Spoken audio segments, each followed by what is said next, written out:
primera parte donde nos centramos en este primer capítulo, nos vamos a centrar en la obra de Ciro Alegría, ¿no? Que fue el principal autor del indigenismo tradicional, ¿no? ¿Listos, listos entonces? ¿Listos para aprender y participar, ya? Comenzamos.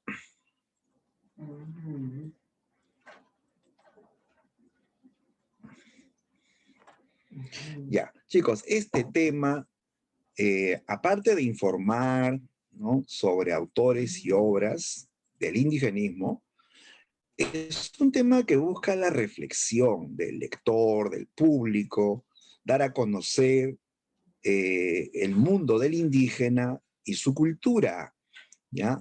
Partiendo del problema del indio, ¿no? ¿Cuáles son los problemas que han afectado al indígena desde tiempos ancestrales, ¿no?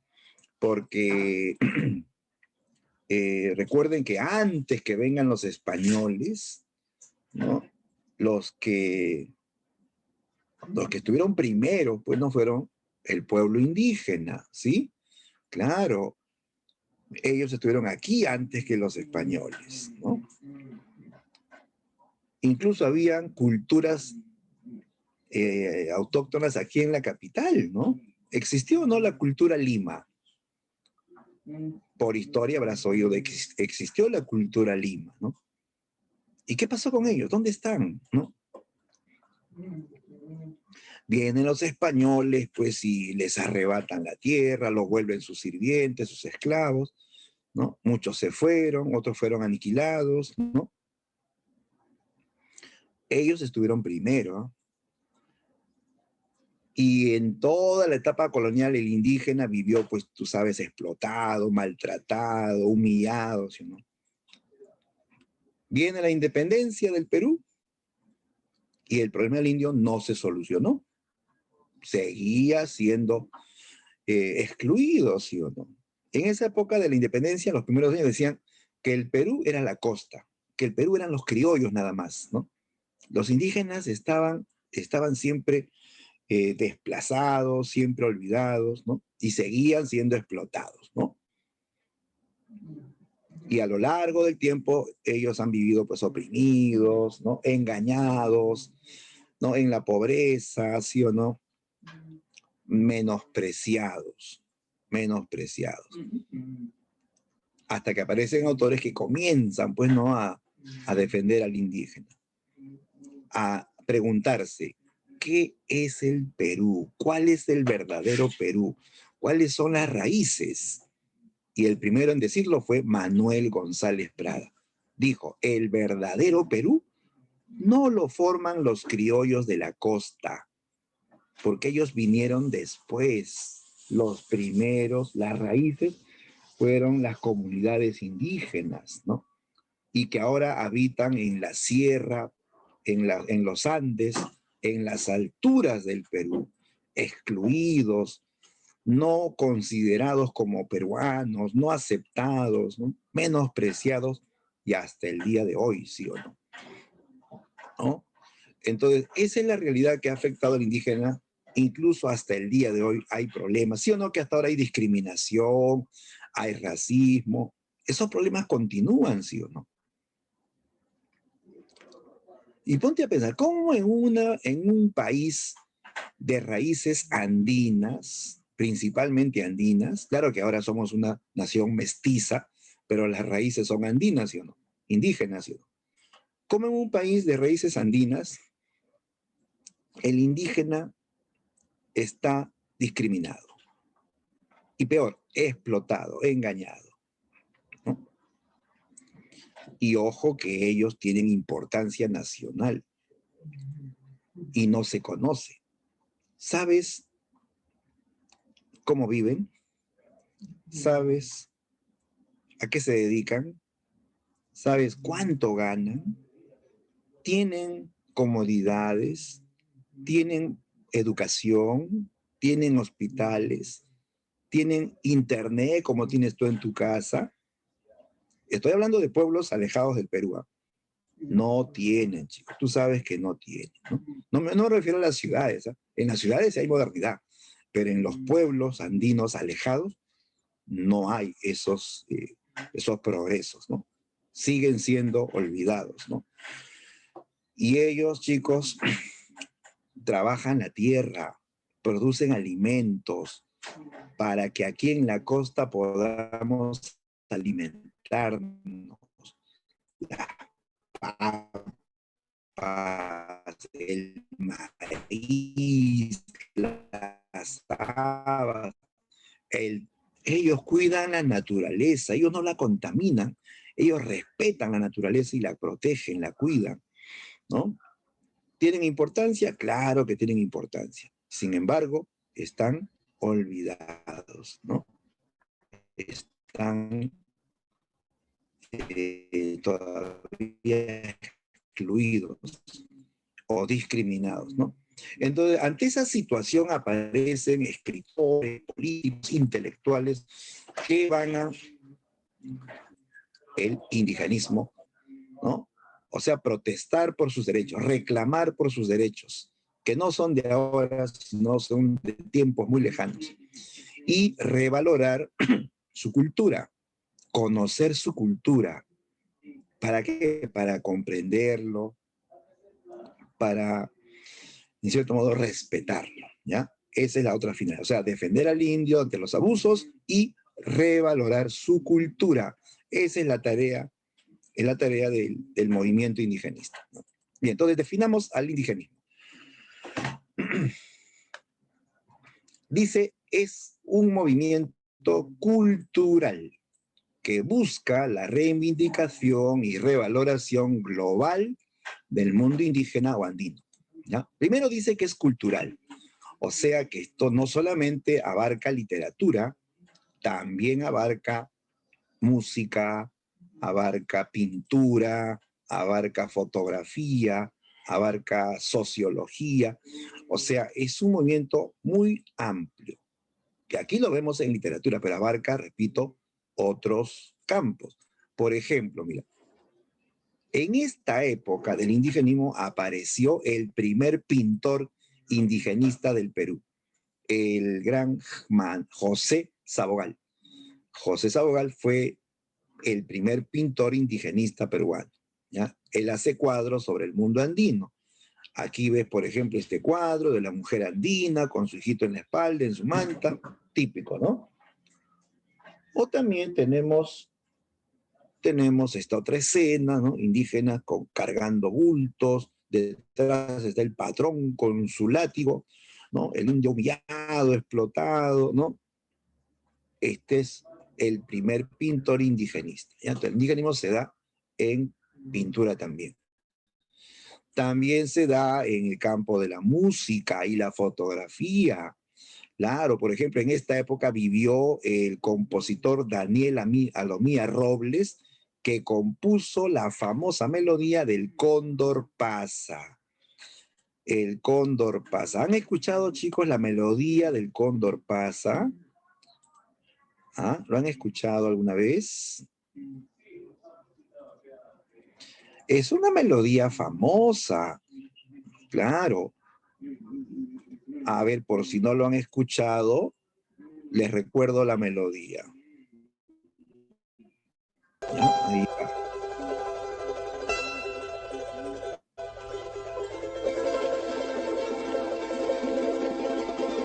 Ajá, Angeli lo he escuchado en marchas, ¿no? Claro, en marcha militar, marcha de desfile. Pero es melodía andina, su origen es una melodía andina.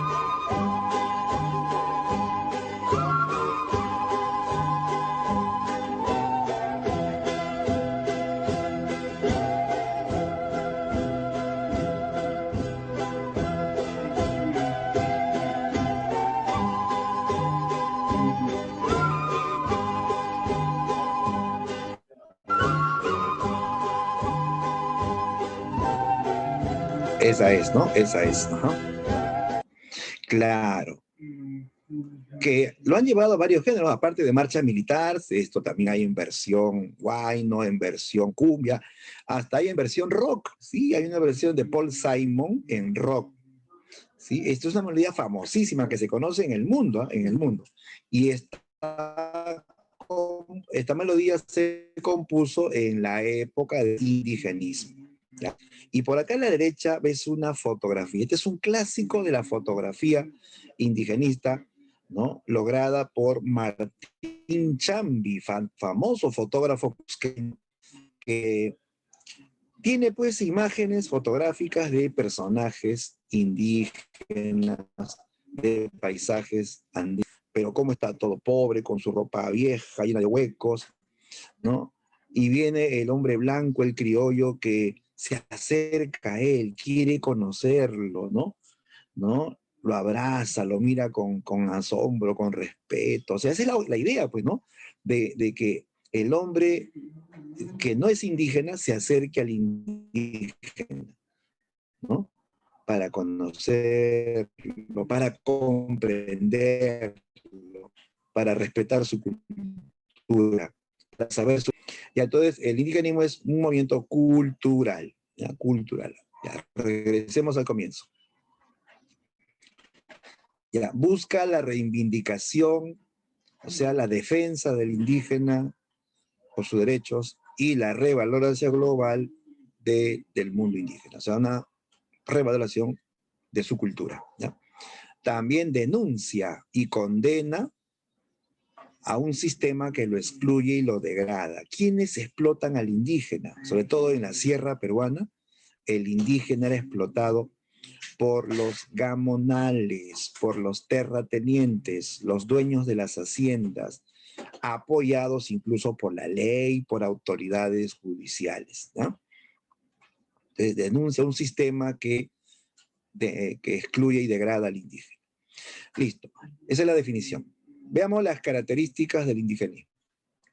Ya, número 1, el indigenismo supera la idealización del indio y plantea una visión objetiva. Ya mira, antes del indigenismo, porque ojo, esto se da en el siglo XX, el indigenismo es en el siglo XX,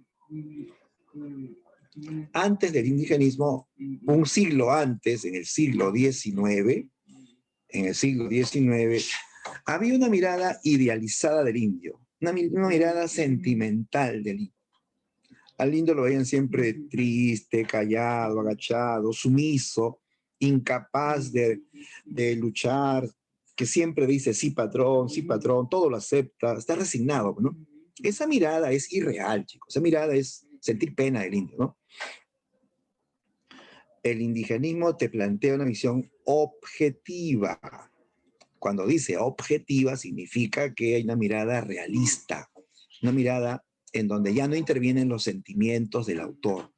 Te describe al indígena tal y como es, con defectos y con virtudes, como todo ser humano. ¿Ya? Aparecen indígenas más pensantes, indígenas incluso revolucionarios, indígenas que ya no van a agachar la cabeza, que ya no van a decir sí señor, ¿no? ¿Por qué? ¿Por qué me vas a quitar mi tierra? ¿Por qué me vas a quitar mis animales? ¿Por qué vas a abusar de mi mujer? No, ya no, y va a luchar, ¿no? También parecen indígenas bandidos, ¿no? O sea, va de todo, pues, ¿no? Eso es ser más realista, y como es, ¿de acuerdo? Ya no idealizada, ya no sentimental. 2, el indigenismo tiene carácter ideológico. ¿Por qué? Porque busca conciencia social, busca que el lector o el público conozca y tome cuál es la verdad sobre el mundo andino, ¿no? Que conozca la situación social del indio, esta situación tan olvidada y postergada, que conozca también su cultura, sus costumbres, que deben ser respetadas, ¿no? Entonces, busca dar a conocer, busca que el lector reflexione sobre la cultura andina. Otra característica, el indigenismo ofrece mayor cercanía al mundo andino, ¿ya? Va a dar a conocer su cultura, su cosmovisión. Ya, mira. Los autores indigenistas son autores que han vivido en la sierra, que han visto de cerca la realidad indígena, que han conocido a indígenas verdaderos. Entonces ellos van a poder conocer, van a poder hablar mejor o digamos, con razón, con derecho, ¿ya? Tú no puedes hablar de algo que no conoces, ¿no? O no debes hablar de algo que no conoces. Si tú quieres escribir un cuento sobre, a ver, por ejemplo, se me ocurre hablar de la vida carcelaria, tendrías que ir a una prisión, estar ahí un tiempo para saber cómo es la vida carcelaria, ¿sí o no? Porque si no vas a tener una visión irreal o tergiversada. Es así. Entonces, los indigenistas conocieron el mundo andino, se acercaron al indígena, conocieron cómo piensan, cómo viven, cuáles son sus creencias, ¿no? Su modo de ser, ¿no? Entonces, hay mayor cercanía, ¿ya? Al mundo andino. Su cosmovisión se refiere a sus creencias. Tú sabes que en el mundo andino, en esos pueblos alejados de los Andes, hay muchas creencias. Por ejemplo, ellos creen que la naturaleza tiene vida, que la tierra tiene vida, por eso que la respetan como una madre. ¿Cómo le dicen a la tierra, chicos, desde la época incaica? ¿Cómo le dicen a la tierra? Pachamama. Pachamama, o sea, madre tierra, madre le dicen a la tierra, y a la madre la respetan, ¿no? Entonces, ellos adoran a la tierra, a los cerros, a los ríos, a los lagos, ¿no? A la naturaleza completa. Los cerros, por ejemplo, son para ellos como dioses tutelares que les protegen, y a veces los castigan, le quitan la lluvia, le dan tiempos de sequía, y ellos hacen tributo, pagan tributo, hacen ofrendas a la tierra, a los cerros, ¿no? Son sus creencias, pues. Eso viene desde la época incaica, chicos, ¿no? También creen en ciertos demonios, ciertas almas, ¿no? O sea, tienen sus creencias, esa es la cosmovisión, una visión mítica, mágica, ¿no? Pero así es el mundo andino, ¿no? Ellos van a mostrar esas creencias también, ¿no? Por último, el indigenismo nos muestra una visión endógena o interior del hombre andino. O sea, el indigenista va a conocer la psicología del indio, su pensamiento, sus sentimientos también, ¿ya? Conoce al indio por dentro, ¿ya? Por dentro. Eso se llama visión endógena, ¿ya? Bien, esas son las características del indigenismo. Ya, por acá a la derecha tenemos los representantes. ¿Ya? El primero, el iniciador, fue el escritor Enrique López Albújar, ¿no? Que inicia el indigenismo con su libro Cuentos Andinos en el año 1920. ¿Ya? ¿Por qué es llamado iniciador? Porque él fue el primer escritor que habló del indio de manera realista, de manera objetiva. ¿Ya? En sus cuentos aparecen indios reales, de carne y hueso. Ya no indios demasiado sumisos, tampoco demasiado salvajes, como decían otros, ¿no? Entonces, indios más reales, que viven en comunidades, con sus leyes antiguas, con sus vivencias. Algunos son bondadosos, otros son bandidos, ¿no? O sea, una visión más real, ¿ya? Luego viene la trilogía andina, o sea, los 3 mejores autores del indigenismo peruano, que se van a repartir en zonas, ¿ya? Ya, a ver, los 3, ahí están los 3. Ciro Alegría representa a la Sierra Norte del Perú. Él viene del norte, pues, ¿no? De la Sierra Norte, por eso él habla en sus obras de la Sierra Norte, ¿ya? José María Arguedas, él vivió en la Sierra Sur, por eso que te va a hablar de la Sierra Sur, de Ayacucho, de Cusco, de Abancay, la Sierra Sur del Perú, ¿de acuerdo? Y finalmente el poeta y narrador Manuel Escorza, que nos habla en sus novelas de la Sierra Central.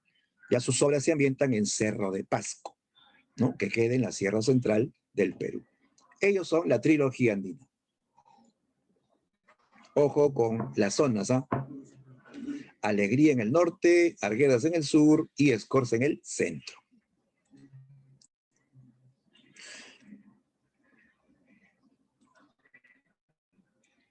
Ya, aquí tengo una imagen sobre la cosmovisión andina, una idea, ¿no? De la cosmovisión andina.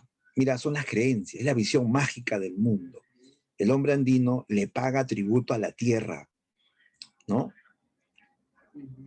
Le paga tributo también a toda la naturaleza, ¿no?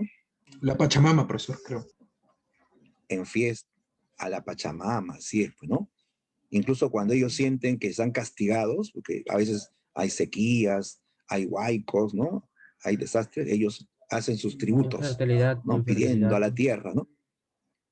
Claro, cuando la tierra no produce, o hay infertilidad, claro. O sea, ellos tienen sus creencias, pues, ¿no? Y hacen estos pagos, estos tributos, ¿no? La tierra es vista como una madre, como una divinidad a la cual hay que respetar, ¿no? Ellos cuidan por eso la naturaleza, ¿no? Bien, aquí nuevamente quiero enfatizar al iniciador del indigenismo, Enrique López Albuja, que estudió Derecho en San Marcos y fue escritor. Él fue juez en la Sierra Peruana, ¿ya? Y en base a sus experiencias escribió el libro Cuentos Andinos, ¿ya? Este libro apareció en 1920. Ese es el año en que se inicia el indigenismo peruano, 1920, ¿ya? Enrique López aquí nos ofrece una visión más realista y objetiva del indio. O sea, indios reales, indios de carne y hueso, con vicios y con virtudes, ¿no? Pero, aquí hay un pero, hay una crítica que se le hace a sus cuentos. Su visión todavía es sesgada, una visión sesgada. ¿Qué quiere decir sesgada? Una visión todavía parcial, parcial. ¿Por qué? Porque en todos sus cuentos, en este libro, todos los cuentos hablan de indígenas que han cometido delitos. Como él era juez, ¿con quién trataba? Con indígenas que habían robado, que se habían rebelado o que habían hecho justicia por sus manos, que habían matado. O sea, él conoció indígenas que habían cometido delitos. Ahora, estos personajes tenían defectos y tenían virtudes, pero todos habían cometido delitos.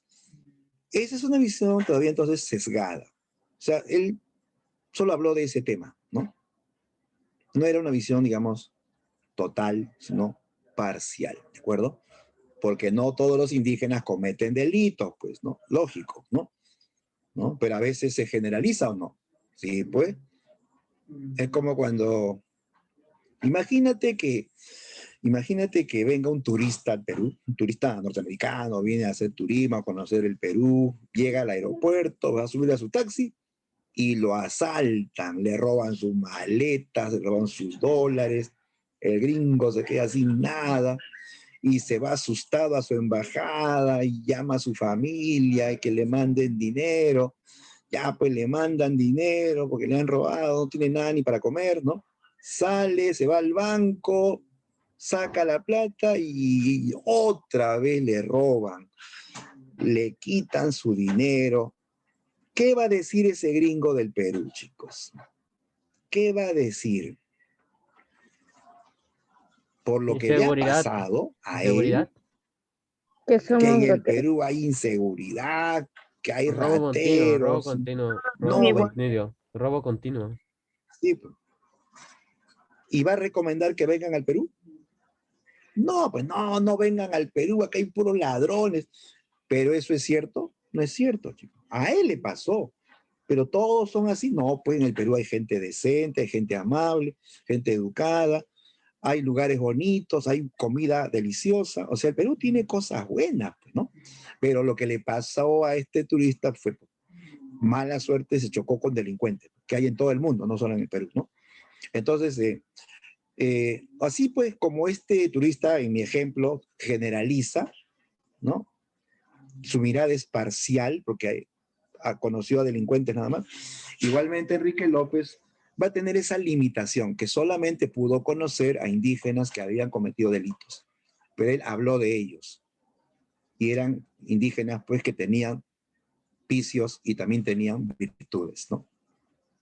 A pesar de todo, fue más realista que los autores del siglo anterior, ¿no?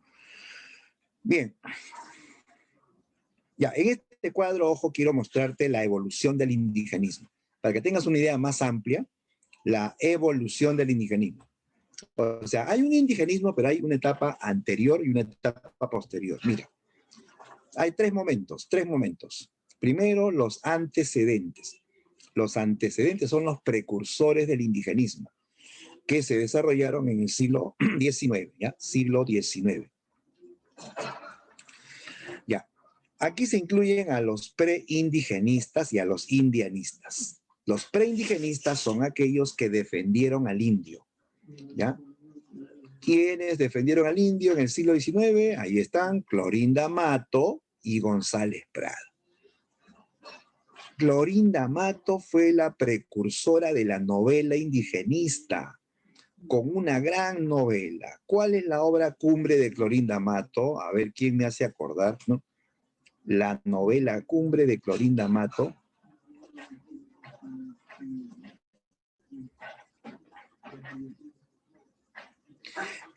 Muy bien, correcto, Alexander. Ave sin nido. Exacto. Ya se acordaron todos, ¿no? Ave sin nido. A ver, leo los comentarios. Me había olvidado leer el comentario de Alexis. La familia de Alexis escucha la música andina. Claro, eso es tener identidad, rescatar lo propio. ¿Sí? Muy bien, ¿no? Claro que escuchamos también otros géneros, pero no olvidamos nuestra música nacional también, ¿no? Claro. Ahora, entonces, los autores como Clorinda Mato y González Prada defendieron al indio en sus obras, ¿no? En Ave sin nido, Clorinda denuncia la explotación del indio, defiende al indio. Pero hay un problema. Los indios que aparecen en las obras de Clorinda y de González Prada nunca luchan, no se defienden. Están prácticamente resignados, ¿no? Por sí solos no pueden defenderse. Otros los defienden, ¿no? En la novela Ave sin nido, ¿no? Aparecen los esposos Marín que sienten pena de los indios y los defienden, ¿no? Eso, chicos, se llama enfoque paternalista. O sea, ver al indio como si fuese un niño y hay que protegerlo, hay que educarlo. González Prada pedía la educación del indio. Entonces, eso es enfoque también paternalista. Proteger, educar al indio para que ya no sea engañado ni maltratado, ¿no? Ya, esa es la mirada idealista todavía, paternalista, pero sí defendieron al indio. En cambio, lo contrario es el indianismo. El indianismo es una visión discriminante del indio, ¿ya? Es una visión exotista. Exotista quiere decir que ven al indio como extraño a nuestra sociedad. O sea, prácticamente no es peruano. ¿Ya? Para ellos, el indígena no es peruano, ¿no? Esto, por ejemplo, lo plantea Ventura García Calderón. Ventura García, pues, era un limeño de la alta sociedad que más vivió en Francia que en el Perú, ¿ya? Y él, pues, nunca conoció la sierra peruana, jamás estuvo en la sierra, nunca conoció indios verdaderos, ¿no? Escuchaba de ellos por noticias, por historias, ¿no? Nunca estuvo en la sierra. A lo más llegó a Chosica y le dio soroche todavía, ¿no? Entonces él no hablaba, pues, del indio con conocimiento. Por eso que aparecen en sus cuentos indios. Él decía, los indios son salvajes, son incivilizados, son vengativos, ¿no? Se comen los piojos unos a otros, ¿no? Esa mirada, pues, es discriminante, ¿no? Es discriminante, ¿no? Ese es el indianismo, todo lo contrario al preindigenismo. El preindigenismo defiende al indio, el indianismo lo excluye, lo discrimina, ¿no? Luego viene el segundo momento, el indigenismo ortodoxo. Esto se da en el siglo XX. Profesor, ¿qué es ortodoxo? Ortodoxo significa tradicional, ¿ya? El indigenismo tradicional, que es el indigenismo que tiene técnica o estilo realista, ¿ya? En el indigenismo tradicional se abandona la idealización, el sentimentalismo, el paternalismo de la etapa anterior. O sea, la idea es ser realista, describir un mundo indígena real, hablar de los problemas sociales y económicos, hablar incluso de su cultura, ¿ya? Ese es el indigenismo tradicional. En esa etapa destacan Enrique López, que fue el primero, y Ciro Alegría, que fue el mejor novelista del indigenismo ortodoxo o tradicional. Luego viene un tercer momento. El tercer momento del indigenismo es el neoindigenismo. Neoindigenismo es la última fase, la última etapa, años 50.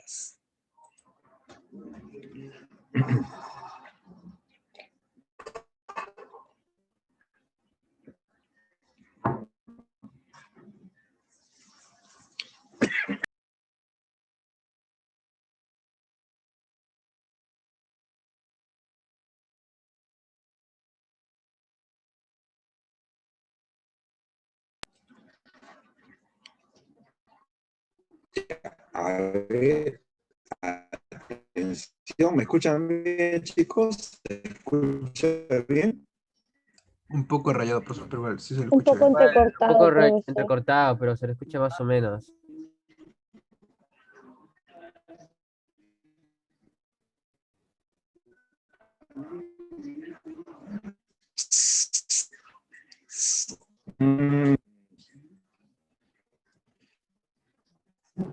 Sí, no, parece que la señal de neoindigenismo que se dio en la década del 50.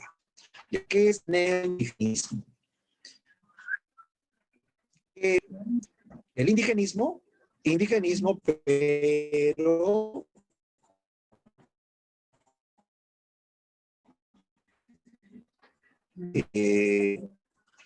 indígena habla del mundo andino,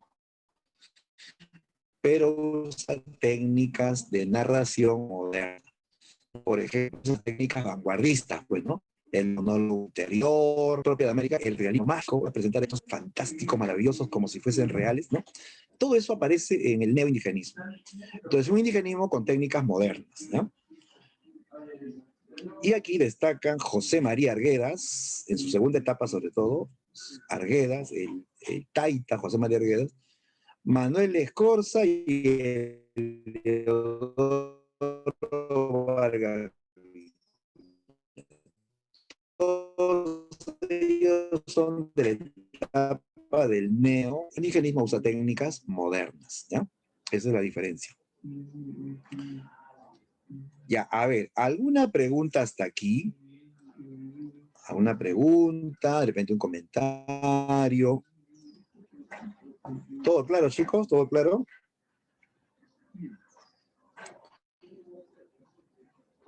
A ver, díganme algo, pues chicos. No sé si se entendió, no se entendió.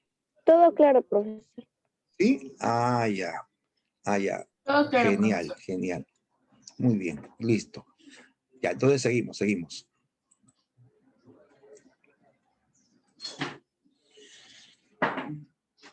Ya, listo. Sí. La siguiente. Hablemos ahora sí del autor estrella de esta clase, chicos. El escritor Ciro Alegría Bazán, ¿ya? Ciro Alegría Bazán. Él es el mejor novelista del indigenismo ortodoxo o tradicional, ¿ya? A ver, destaquemos algunos aspectos de su vida. Ciro Alegría nació en la provincia de Huamachuco. Huamachuco, que queda en el departamento de La Libertad. Ya, pero Huamachuco no es costa, Huamachuco es sierra. Es la sierra norte del Perú. ¿Ya? Por eso él representa a la zona norandina, o sea, la sierra norte del Perú. ¿De acuerdo? Pero Alegría no es indígena. Alegría es un escritor mestizo, un intelectual, un hombre instruido, ¿no? Tampoco era pobre, ¿eh? No, él era hijo de hacendados, de terrateniente. Su padre tenía una hacienda enorme allá en Huamachuco, ¿no? ¿Ya? O sea, él tuvo vida cómoda, buena educación también, por eso fue un hombre muy preparado, muy instruido, ¿no? Pero tuvo mucho acercamiento al mundo indígena. En la hacienda trabajaban peones indígenas que tenían familias. Él los conocía. Habían niños indígenas. Él jugaba desde niño, pues, ¿no? Él también era niño, jugaba con niños indígenas, ¿no? Entonces, Alegría va a tener un acercamiento al mundo indígena. Él va a conocer cómo explotaban al indígena en las minas, en las plantaciones, cómo el indígena siempre vivió, pues, menospreciado, ¿no? Por eso él va a hablar del mundo andino con mayor conocimiento, ¿ya? Él estudió en el mejor colegio de Trujillo, el Colegio San Juan de Trujillo, donde tuvo como profesor nada menos que a César Vallejo. ¿Sí? ¿Te imaginas ser alumno de César Vallejo? ¿Ya? Ciro fue alumno de Vallejo, ¿ok? Y él lo va a recordar mucho. Vallejo dejó huella en Ciro Alegría, ¿no? Y por eso que él también quiso ser escritor, ¿no? Ya, entonces, estudió en el Colegio San Juan, después ingresó a la Universidad de Trujillo, ¿ya? Y allí, él, siendo estudiante universitario, se unió al APRA, al partido aprista, ¿no? ¿Ya? Se une al APRA cuando el APRA era el APRA, ¿ya? No el APRA actual, que es una cueva de ladrones y corruptos, ¿no? No el APRA de Alan García, chicos, no, no, no. Estoy hablando del APRA inicial. ¿Quién fundó el APRA? A ver, ¿quién sabe? ¿Quién fundó el APRA? ¿Quién es el fundador del APRA? Bien, Aarón, Víctor Raúl Haya de la Torre, ¿cierto? Víctor Raúl Haya de la Torre. Funde el APRA con ideales, pues, populares, ¿no? Defiende a los obreros, a los campesinos, incluso hizo revolución contra el gobierno, era antiimperialista y todo, ¿no? Pero después eso cambió, después surgen apristas que van a traicionar los ideales, que se van a aliar al bando contrario, y luego viene la corrupción, y ya la historia ya no la quiero mencionar porque no, me voy a amargar el hígado, chicos, ¿no? Entonces, él se une al APRA en sus inicios, cuando el APRA era un partido de izquierda, ¿no? De tono popular, revolucionario, ¿no? Bien, entonces, por ser aprista, él va a ser perseguido. En esa época los apristas son perseguidos porque estaban en contra del gobierno, ¿no? ¿Ya? Las rebeliones eran aplastadas violentamente por las fuerzas del orden del Estado, ¿no? Él fue encarcelado, ¿ya? Sufrió prisión y también sufrió destierro. Lo botaron del Perú a él y a muchos dirigentes apristas, ¿no? Lo desterraron a Chile, ¿ya? Él estuvo lejos del Perú muchos años. Fue expulsado del Perú por su militancia aprista. Estuvo mucho tiempo en Chile. Él, a pesar, ¿no?, de esa situación crítica, lejos de la patria, lejos de la familia, sin trabajo, futuro incierto, ¿sí o no? Allá en Chile, él salió adelante, chicos. Él incluso logró el éxito, la fama. Tuvo la suerte de ser apoyado por intelectuales chilenos que simpatizaban con el APRA de Víctor Raúl, ¿no? ¿Ya? Y le dieron lugar para vivir, le consiguieron trabajo de periodista y va a tener el tiempo también para poder escribir sus obras. Tuvo la suerte de conocer sobre todo a la famosa escritora Gabriela Mistral. ¿Han oído de Gabriela Mistral, chicos? Gabriela Mistral. ¿Alguien ha oído de Gabriela Mistral?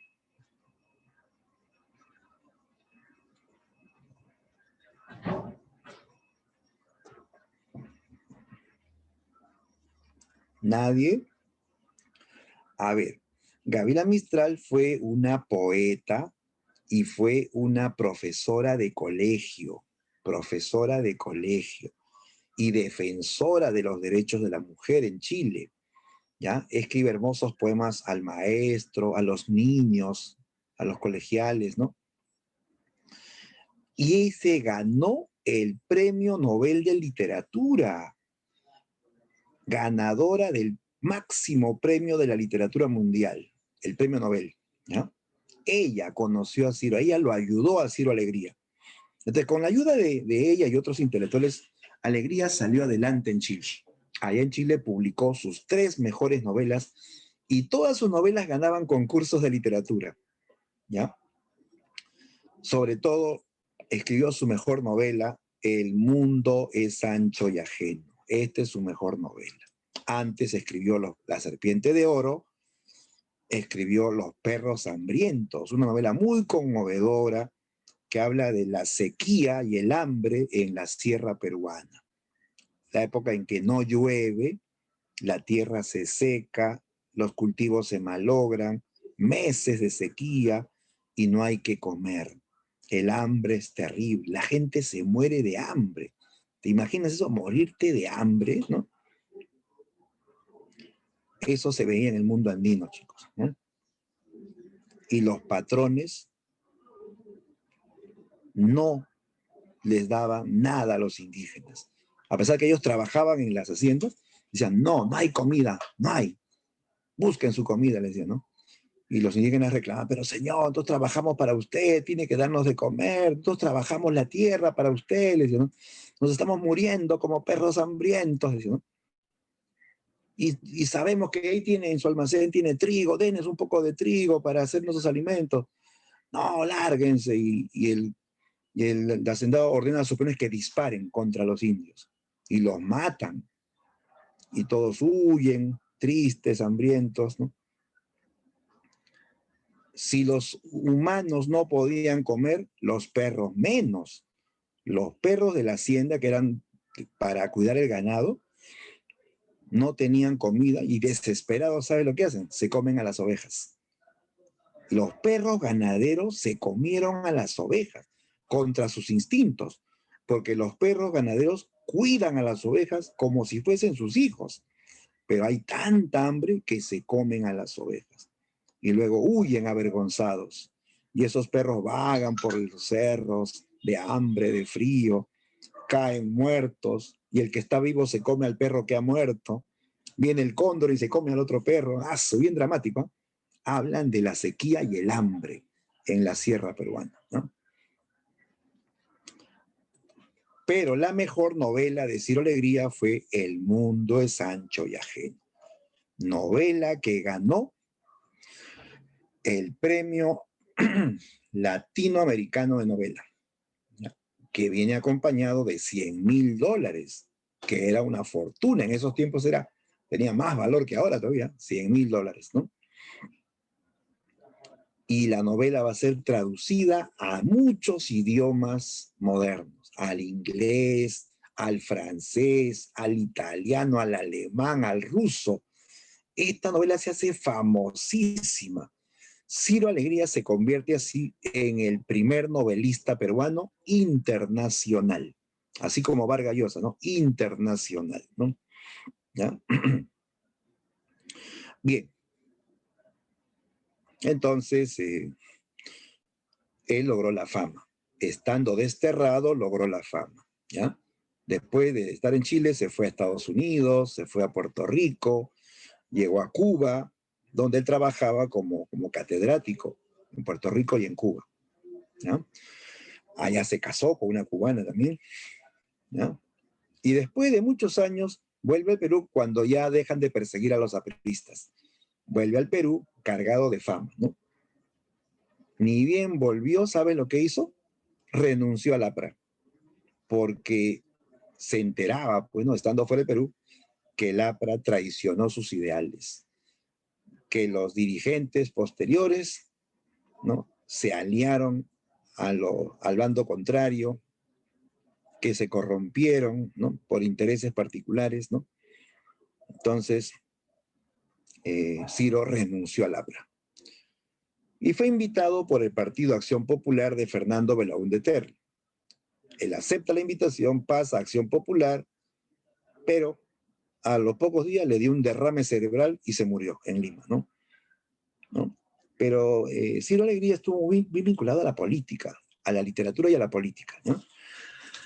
Bien, hablemos del mundo es ancho y ajeno. Esta es su novela más importante, ¿no?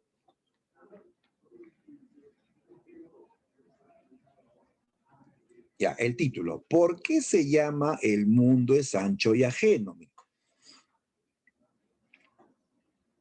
Esta es la conclusión a la que va a llegar el indígena. El indígena llega a la conclusión que el mundo es inmenso, el Perú es inmenso, pero ese Perú para ellos es ajeno. ¿Por qué? Porque a pesar que ellos son los dueños, no les pertenece.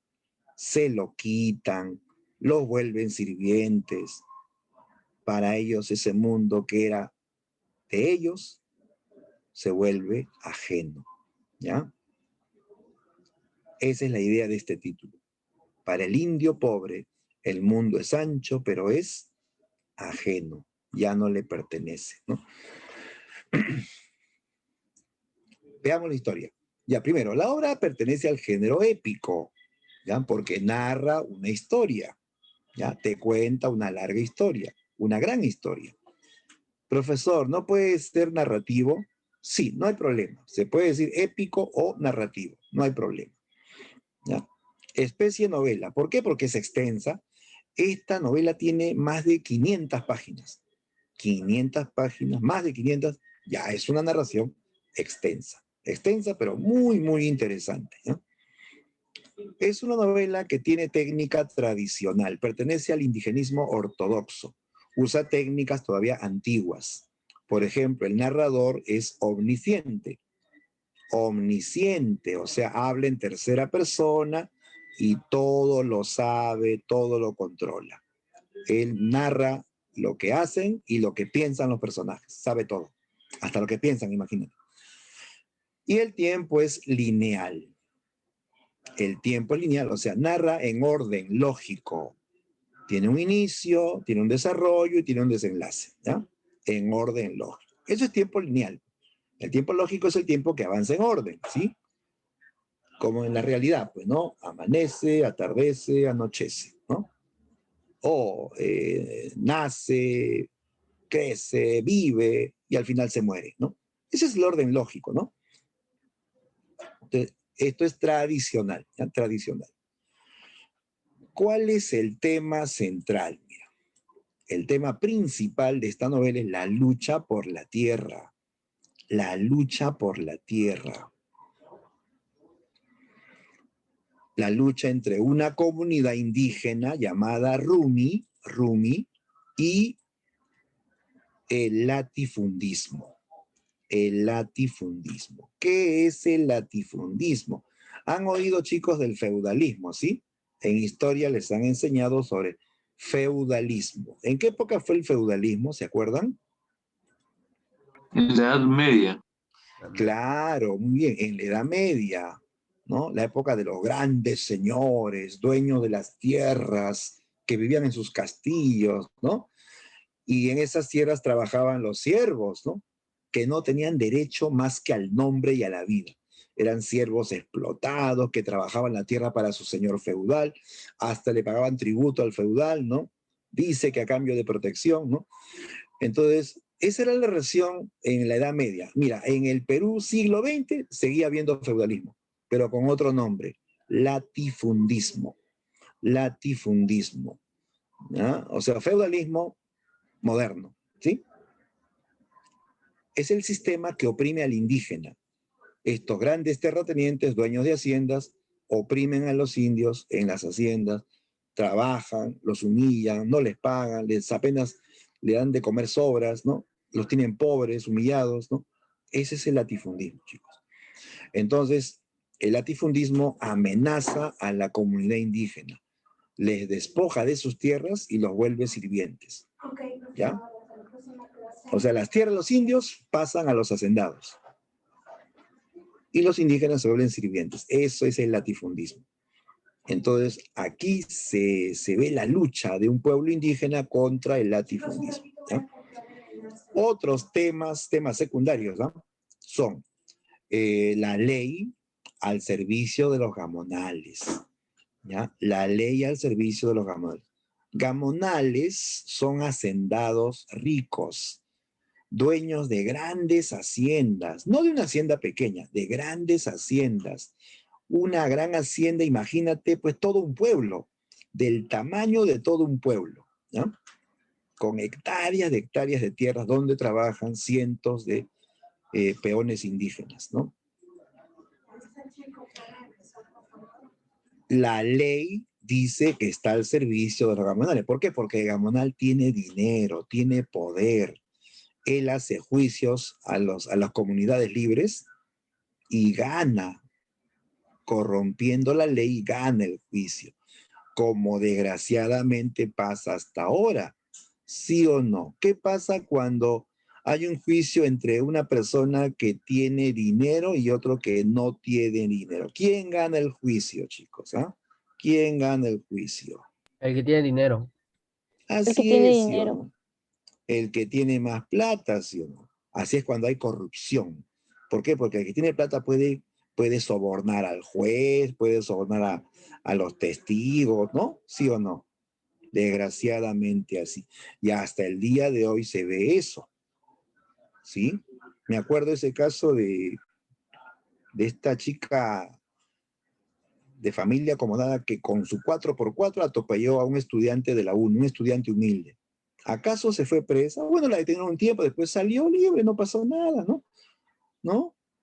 Que fue culpa de él, que él se metió, que no sé qué inventaron, al final un poco más y dijeron que él tuvo la culpa, ¿no? Que él hasta le magulló el carro, ¿no? Ah, esas cosas pasan en el Perú, chicos, ¿no? Todo en función al poder, al dinero, ¿no? Pero eso es cuando hay corrupción, pues, chicos, cuando hay esas artes del soborno, ¿no? Esas malas artes, mejor dicho, del soborno, ¿no? Ya, pues. Entonces, aquí también va a pasar lo mismo. El gamonal, como tiene mucho poder, mucho dinero, gana juicios. La ley a él lo favorece, ¿ya? Otro tema es la comunidad como espacio de armonía. Sí, la comunidad indígena como espacio de armonía. Sí, justamente eso es un punto clave en esta novela. El autor hace un contraste entre comunidad y hacienda. Mira por acá abajo, acá está la idea. Hay una antítesis, un contraste, una oposición entre comunidad y hacienda. El autor valora la comunidad. La comunidad de Rumi es una comunidad indígena donde viven indígenas laboriosos, indígenas que viven en paz. En Rumi reina la armonía, la solidaridad. Allí todos se ayudan, todos buscan progresar juntos, trabajan en equipo, ¿ya? En Rumi ni siquiera hay pobreza, chicos. Todos trabajan y viven tranquilos. La tierra les da para comer, hasta le da las plantas medicinales, le da el lugar para vivir. Ellos trabajan contentos, hasta trabajan cantando. ¿Te imaginas eso? Trabajan la tierra cantando, ¿no? El indio es feliz en la comunidad. En cambio, en la hacienda, en la propiedad del gamonal, el indio vive oprimido, explotado. El indio trabaja triste, el indio trabaja amargado, ¿no? Porque es explotado, ¿no? ¿No? O sea, es lo contrario de la comunidad, ¿te das cuenta? ¿No? Por eso el autor aquí valora la comunidad y critica el sistema de opresión en las haciendas, ¿no? O sea, hay una intención política, ¿no? De cuestionar un sistema que oprime a otros, ¿no? Bien, veamos la historia y los personajes. El protagonista, uno de los personajes principales de esta novela es el alcalde Rosendo Maki. Él es el líder de la comunidad de Rumi. Rosendo Maki es un anciano que no sabe leer ni escribir, que vive muy apegado a sus tradiciones, sus costumbres y sus creencias. Y a pesar que no sabe leer ni escribir, es un hombre muy sabio, un hombre que tiene sabiduría popular. Él, por ejemplo, sabe qué tierra es buena. Con solo tocarla, a la agarra, la huele, esta tierra es buena para papas. Esta tierra es buena para el maíz. Esta tierra es buena para las habas. Y él sabe y acierta. ¿Qué, profe? ¿Él es un laboratorio acaso? ¿Cómo sabe? Es que él lo ha aprendido por experiencia, por las enseñanzas de sus antepasados, ¿no? También él sabe que la felicidad humana radica en la justicia para todos. Él piensa así, que la felicidad humana radica en la justicia para todos, no para unos cuantos, como pasa en la actualidad, ¿no? ¿No? Entonces, Rosendo va a gobernar bien, a pesar que no sabe leer ni escribir, sabe gobernar. Es un hombre honesto que trabaja para la comunidad, no para su propio beneficio, no trabaja para el bienestar de toda la comunidad. Por ejemplo, en Rumi no hay colegio. Nadie sabe leer ni escribir. Y él es el primero en decir, tenemos que construir una escuela para nuestros niños. Porque por no saber leer y escribir, por no tener instrucción, nos engañan. Nos dicen que las leyes son así, hay que tener que aceptarlas. Y nosotros ni siquiera podemos saber si lo que están diciendo es cierto. No podemos leer ni un documento. Rosendo dio la idea para hacer una escuela.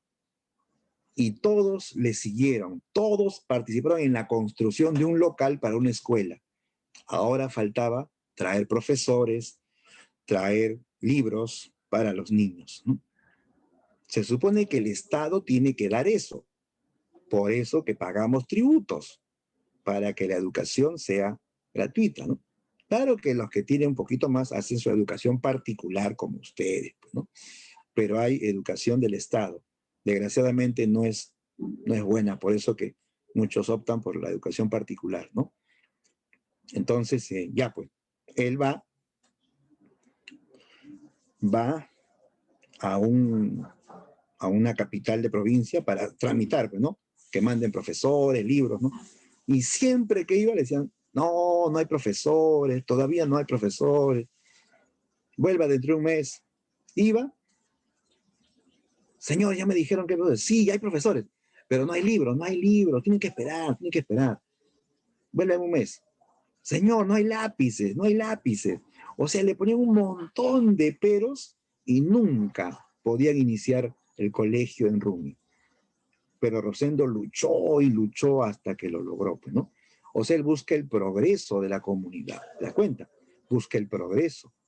Él sabe que la base del progreso también es la educación, ¿no? Bien. Entonces él es el buen líder de Rumi. Pero la armonía de Rumi se acaba cuando llega el gamonal, Álvaro Amenábar, ¿ya? Él es el gamonal, dueño de una gran hacienda, es un hombre rico y además tiene poder, tiene amigos políticos, amigos jueces que le deben favores. Él va a manipular la ley para ganar un juicio. Amenábar llega al pueblo montado en su caballo, con sus botas, con su látigo, y le dice al alcalde, le dice, esas tierras donde ustedes están me pertenecen. Voy a demostrar con la ley que me pertenecen. He abierto juicio a la comunidad. Rosendo dice, no, señor, ¿qué está diciendo? Estas tierras son de nosotros. Hemos vivido aquí durante generaciones. Y el gamonal se ríe de eso, ¿no? Eso no sirve, dijo, no. La ley me va a favorecer. Aquí se hace lo que dice la ley, ¿no? Pero en este caso la ley va a ser comprada, pues, ¿no? ¿Ya? Y Rosendo se queda preocupado, pues, ¿no? Sabe que la ley, ¿no? Favorece, ¿no? A los que tienen más poder, y este hombre es muy poderoso, ¿no? Ya, pues, entonces vuelve a Rumi, ¿no? En una asamblea él informa, pues, lo que el gamonal les ha dicho, la amenaza, ¿no? De hacer juicio y quitarles tierras. Algunos dijeron, vamos a luchar contra ese abusivo gamonal, decían, ¿no? Pero Rosendo es un hombre que piensa, no se arrebata, él piensa. Se dice, un momento. Recuerden que en Rumi tenemos muchos niños, muchos ancianos, muchas mujeres indefensas. No podemos arriesgar sus vidas enfrentándonos. Nosotros somos los dueños, tenemos derechos, tenemos documentos. Solamente nos falta alguien que conozca la ley para que nos defienda en ese juicio. Si conseguimos un buen abogado, ya no tendremos que enfrentarnos ni perder vidas, hijo, ¿no? Y los convenció de conseguir un buen abogado. Rosendo era un hombre demasiado honesto, tan buena gente que era un poco ingenuo también, porque él no sabe que la ley va a ser corrompida, que los jueces también van a ser corrompidos, ¿no? ¿No? Entonces, ya, pues, hicieron una colecta para contratar un buen abogado. Rosendo viaja a la capital de la provincia y contacta con un tal Bismarck Ruiz. Bismarck Ruiz es un abogado, ¿ya? Dice que es el mejor abogado de la región. Rosendo le explica el problema, explica el caso, y el abogado dice, no se preocupe, Rosendo Maki, yo los voy a ayudar. Esto es pan comido para mí. He ganado muchos casos semejantes. Yo voy a poner en su sitio a ese gamonal ladrón y abusivo. Y habló con tanta seguridad que Rosendo Maki lo contrató, ¿no? Al comienzo, Bismarck Ruiz mueve los documentos, que envía cartas notariales, hasta que el gamonal lo visita. Le hace una visita a Bismarck Ruiz. Y le dice, quiero que seas mi aliado en este juicio. Quiero ganar este juicio en primera instancia. Si tú me ayudas, te recompensaré, ¿no? Bismarck Ruiz dice, señor, ¿qué me está pidiendo? A mí me ha contratado la comunidad de Rumi para que los defienda. Lo que usted me pide va contra mi ética profesional. Yo soy un abogado decente, le dice, ¿no? Y el gamonal le puso 5,000 soles en la mesa. Bismarck Ruiz vio el montón de billetes, lo agarró, dijo, señor, estoy a su servicio. Se vendió al gamonal por plata. Se dejó sobornar. Y el día del juicio, el abogado no los defendió. Habló bonito, eso sí, hizo un discurso donde habló de lo bueno de la comunidad, habló hasta de los incas, sus antepasados, ¿no? Puras palabras, nada concreto. Él no mencionó ningún decreto, ningún código, ninguna ley, no trajo buenos testigos, ¿no?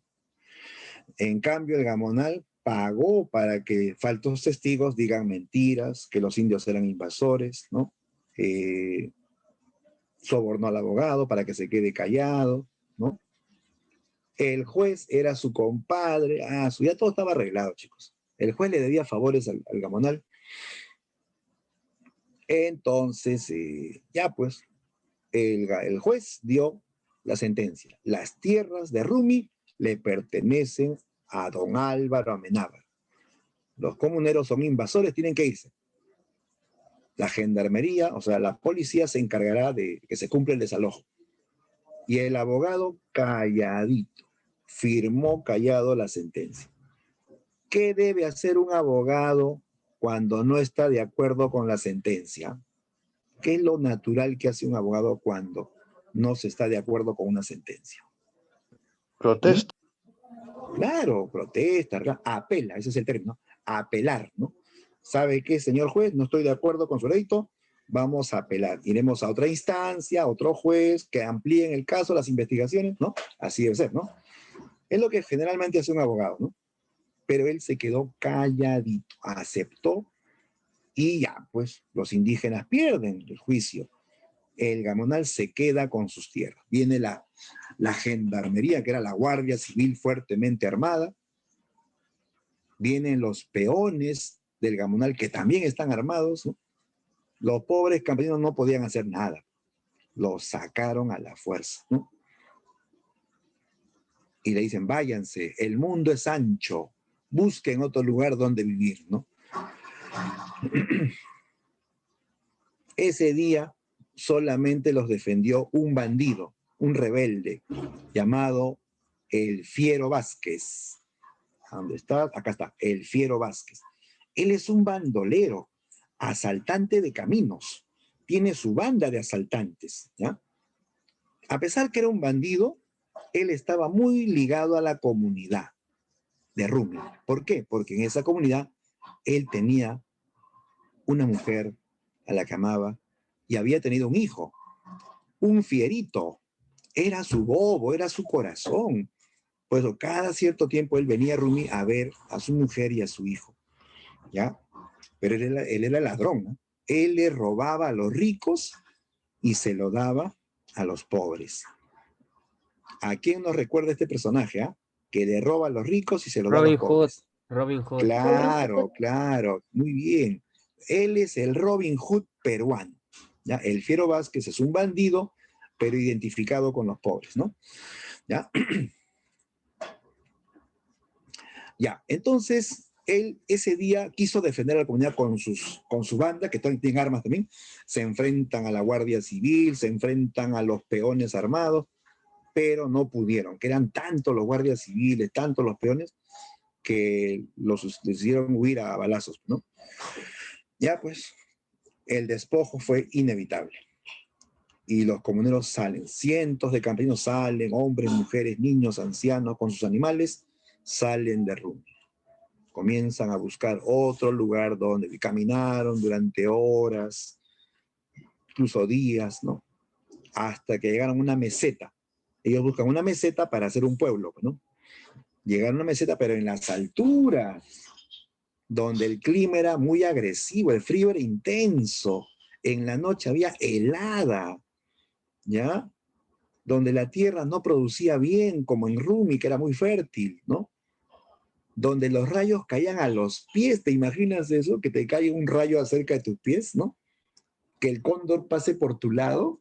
Así era ese lugar, un lugar muy inhóspito, donde era difícil vivir. El frío era muy intenso, ¿no? La naturaleza era agresiva, ¿no? Pero ahí comenzaron a construir sus humildes casas, ¿no? ¿Ya? Comenzaron a trabajar la tierra también. Pero la tierra no producía tanto como en Rumi, pero ahí comenzaron de nuevo. Cuando estaban resurgiendo en esta meseta llamada Yanañahui, otra vez viene el Gamonal y nuevamente les hace juicio. Dice que esas tierras también le pertenecen. El Gamonal dice que todo le pertenece, que al indio nada le pertenece, ¿no? Y le hace juicio y otra vez gana, vuelve a ganar. Y entonces les dice, si quieren permanecer en estas tierras, trabajen para mí. Tengo una mina de plata, tengo una plantación de coca, me falta gente, trabajen para mí y no les faltará comida, ¿no? Si no, se van de estas tierras, ¿no? Los comuneros no estaban dispuestos a ser esclavos de un hacendado, no querían moverse. Entonces, el gamonal manda ladrones para robarle sus animales a los comuneros. Se roban los toros, las vacas, ¿no? Rosendo Maqui, que defiende a la comunidad, va y le reclama al gamonal, porque él vio los toros en la hacienda del gamonal, le reclama a los toros. El gamonal se rehúsa a entregarlo, dice que son de él. Rosendo Maqui se los lleva a la fuerza y dice que cuando se está escapando Rosendo con los toros, los peones lo atrapan, le pegan y arrastrándolo lo llevaron ante el gamonal. Y el gamonal lo denuncia de haber entrado a robar a su casa, a su hacienda, de haber robado, y lo acusa de recibir delincuentes en su pueblo. Viene la policía y se lo llevaron preso a Rosendo Maqui. Rosendo, que era un hombre honesto, más bueno que el pan, fue llevado como peligroso delincuente. Lo llevaron a prisión. Y en prisión lo mataron, chicos, lo mataron a golpes. Y luego dijeron que le dio un paro cardíaco, así que se murió solito, que ya lo enterraron, ¿no? Mataron a Rosendo Maqui. La comunidad se queda sin líder y al final terminan sometiéndose al gamonal. Comienzan a trabajar en la mina, en la plantación de coca para permanecer en la tierra, ¿no? En medio de tanta injusticia, tantos abusos, vuelve a Rumi un líder, otro líder, vuelve Benito Castro, ¿ya? Benito Castro era hijo adoptivo de Rosendo Maqui, pero él, que nació en Rumi, él se escapó. No por Rosendo, ¿eh? Porque él lo quería mucho. A pesar que era un rebelde, Rosendo lo quería, ¿ya? El que lo maltrató fue su padrastro. Benito Castro tenía un padrastro que un día le pegó hasta casi matarlo, y Benito se enfrentó a su padrastro así en esa pelea, y luego se escapó de esa casa, se escapó del pueblo para siempre. Comenzó a vagar por muchos pueblos, muchos años vagó por pueblos del norte, del centro, del sur, hasta que por fin llegó a Lima. En Lima, él trabaja como obrero en una fábrica. Conoció a líderes sindicales que hablaban de derechos, de leyes, que hacían marchas, que protestaban por sus derechos. Él aprendió todo eso en Lima. Después entró al colegio. Ya como era adulto, se mete a un colegio nocturno. Y ahí aprendió a leer y escribir. Ahí escuchó en el curso de historia, escuchó de la Revolución Mexicana, escuchó de la Revolución Rusa, ¿no? Aprendió filosofía, aprendió ciencias, ¿no? Y entonces él vuelve a Rumi con nuevas ideas, con ideas modernas, ¿ya? Él, al ver tanta injusticia contra los indios, él propone la rebelión contra el gamonal, ¿no? La única forma de recuperar la tierra era luchando, ¿no? Entonces se inicia una rebelión de campesinos contra el gamonal. Se producen enfrentamientos, ¿no? Benito Castro ataca la hacienda del gamonal, da duros golpes contra la hacienda, ¿no? El gamonal está asustado y pide refuerzos al gobierno, ¿ya? Y llega un ejército de guardias civiles fuertemente armados para sofocar la rebelión de Benito Castro, ¿no? ¿Ya? Benito Castro arenga a sus seguidores a luchar hasta el final, hasta morir, ¿no? Y todos dijeron que lucharían hasta la muerte, ¿no? Por la tierra, que era la vida para ellos, ¿no?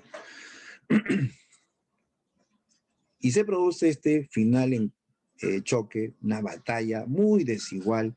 Los pobres campesinos, apenas usando machetes, hondas con piedras, se enfrentaron a guardias civiles con modernos fusiles, incluso llevaban ametralladoras. Se enfrentaron y eso fue una matanza, chicos. Los pobres indios caían muertos a balazos, otros destrozados por las ráfagas de ametralladoras. Benito Castro luchó hasta el final, cargando heridos, con sus propias heridas también, ¿no? Toda su ropa llena de sangre, luchó hasta el final. Todos fueron masacrados. Él es prácticamente el último sobreviviente. Cuando ve que ya todo está perdido, se acordó de las mujeres y de los niños y corrió a las chozas para avisarles que se vayan. Él corre herido y va gritando, ¿no? Va gritándole a todas que se vayan. Váyanse, le decía, váyanse pronto. Sale su mujer cargando a su recién nacido y ve la escena en que varios guardias civiles le disparan a Benito Castro. Le dispararon en la cabeza, en la espalda, en todo el cuerpo. Benito cae destrozado por las balas, ¿no? Su mujer ve con espanto cómo han matado a Benito Castro, ¿no? Llora, grita, al final repite una pregunta y la repite una y otra vez. Benito le dijo antes de morir, váyanse, váyanse. Y su mujer finalmente dice, ¿a dónde? ¿A dónde? ¿A dónde? Ella ya entendió. Dice ¿a dónde? ¿No? Como quien no hay respuesta, ¿no?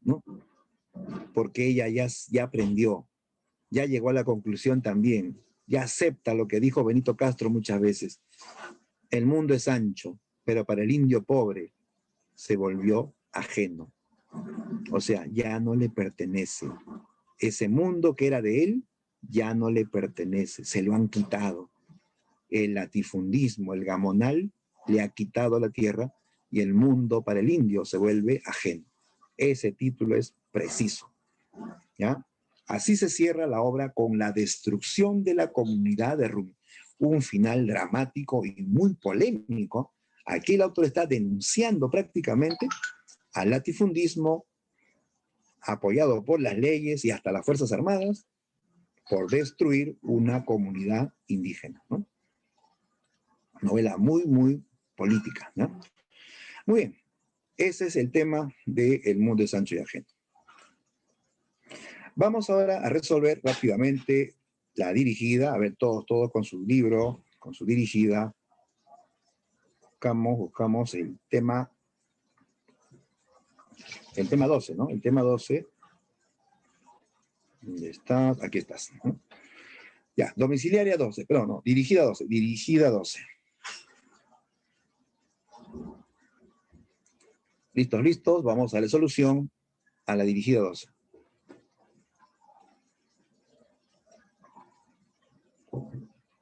¿Ya? ¿Se ve, chicos? ¿Se ve en mi pantalla la dirigida 12?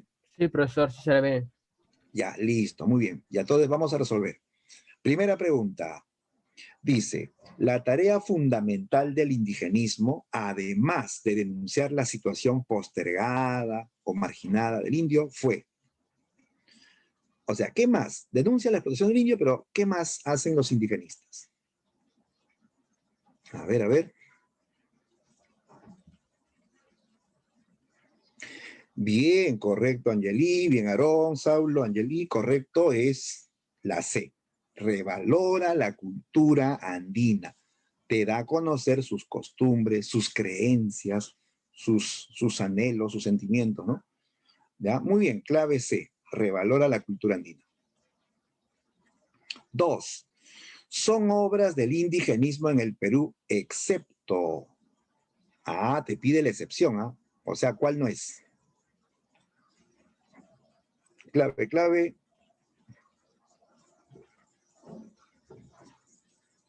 A ver, por ahí veo clave E, clave A. Solo una es. Obras del indigenismo, excepto, allá, la que no es, ¿no? A ver, Redoble por Rancas es una novela de Manuel Escorza. Escorza es indigenista del centro, sí es. Pero te has dado cuenta que aquí hay los que dijeron la E, pues, ¿no? La ciudad y los perros, de Vargas Llosa. ¿Vargas Llosa es indigenista? No, para nada, él no tiene ni una obra indigenista.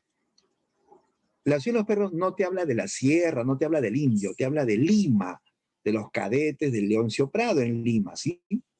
No es indigenista, es novela urbana. Toda novela indigenista se ambienta en la sierra, en los Andes del Perú. La ciudad de los perros se ambienta en Lima, ¿no? No es indigenista, ¿ya? Esa es la clave 2E. 3. Son antecedentes del indigenismo peruano. Antecedentes es lo mismo que precursores, ¿ya? Precursores del indigenismo, o sea que vivieron antes del indigenismo, ¿no? Pero defendieron al indio, claro, ¿no? Con muy bien Camila, González Prada y Clorinda Mato, ¿ya? Sobre todo Clorinda va a ser precursora de la novela indigenista con Aves sin nido, ¿no? Entre González Prada hace ensayos, ¿no? Ensayos sobre el indio, ¿no? Ya, entonces, clave C. Vamos a la 4. El iniciador del indigenismo en el Perú con la publicación de Cuentos Andinos fue, también dato objetivo, dato directo, ¿eh? Clave, ajá, por supuesto, clave E. Enrique López Alújar. Fue el primer indigenista oficialmente, ¿no? 5. La novela de Ciro Alegría sobre la puna seca, el hambre y la sequía se titula, ya, si lo comentamos, ajá, muy bien, Los perros hambrientos, esa es la respuesta. Los perros hambrientos, habla del hambre y la sequía, ¿no?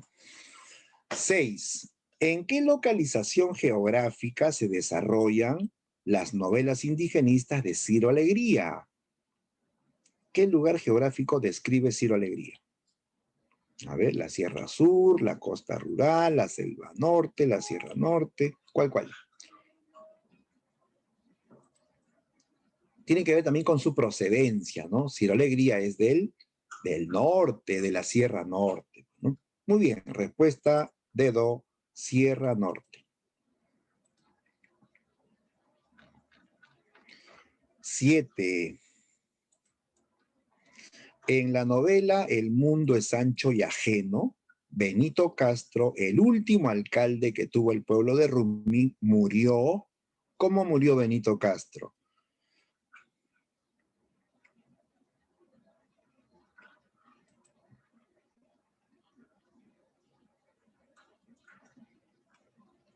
Así es, Danjur, correcto Angeli, correcto Saulo, Camila. Murió luchando por la comunidad. Lo mataron, ¿sí? Correcto, clave E. Listo. 8. Álvaro Amenábar en El mundo es hecho ajeno es... ¿Quién era Álvaro Amenábar? Ya lo conocemos, ¿sí? El terrateniente, el gamonal, la ambición hecha persona, ¿sí? Listo. 9. Uno de los temas expuestos en El mundo es ancho y ajeno de Ciro Alegría es... ¿Qué tema se desarrolla en esta novela? Hay varios, ¿no? Te menciona uno de esos temas.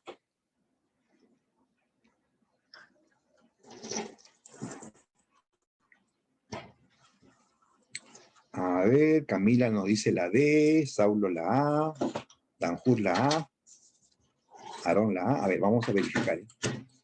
Primero la D, el surgimiento de comunidades campesinas. El surgimiento, yo diría más bien la destrucción, porque en esta novela lo que me mencionan es que destruyen comunidades indígenas, no cómo surgen, no cómo las destruyen, ¿ya? No es un tema de esto del origen de las comunidades, sino la destrucción más bien. La A sí está bien, ¿eh? El poder judicial, o sea, las leyes al servicio de los hacendados. Eso lo hemos visto en la novela, la ley favorece al hacendado, ¿no? Eso está bien, ¿eh? De arranque es la A. La última, verdadero o falso sobre el mundo es ancho y ajeno. Dice, con respecto a la verdad y falsedad, ¿no? Los comuneros viven apaciblemente, o sea, en paz, en la comunidad de Humay. ¿Humay? No, Humay es la hacienda. La comunidad se llama Rumi, ¿no? Este es falso, ¿ah? Falso. 2. Álvaro Amenábar ansía arrebatar las tierras de los comuneros. ¿Sí o no? Ese es su plan, quitarle las tierras a los comuneros. Correcto, cierto. Rosendo Maki, alcalde de Rumi, es encarcelado injustamente. Cierto. El gamonal lo acusa de ladrón, ¿no? Verdadero. Benito Castro es nombrado sucesor luego de volver de viaje. Claro, él se fue, pero volvió y fue el último alcalde de Rumi. Correcto. La obra termina con la destrucción de Rumi y la muerte de Maki. A ver, la novela termina con la muerte de Maki, de Rosendo Maki. No, Rosendo murió hace tiempo atrás, ¿ah? Murió en la cárcel, ¿no? La obra termina con la muerte de Benito, Benito Castro, ¿sí? Sería falso. Ya, pues sale la E, ¿listo? Sale la E. ¿Dijiste la E? Ah, excelente, muy bien, chicos. Muy bien, genial. Ya.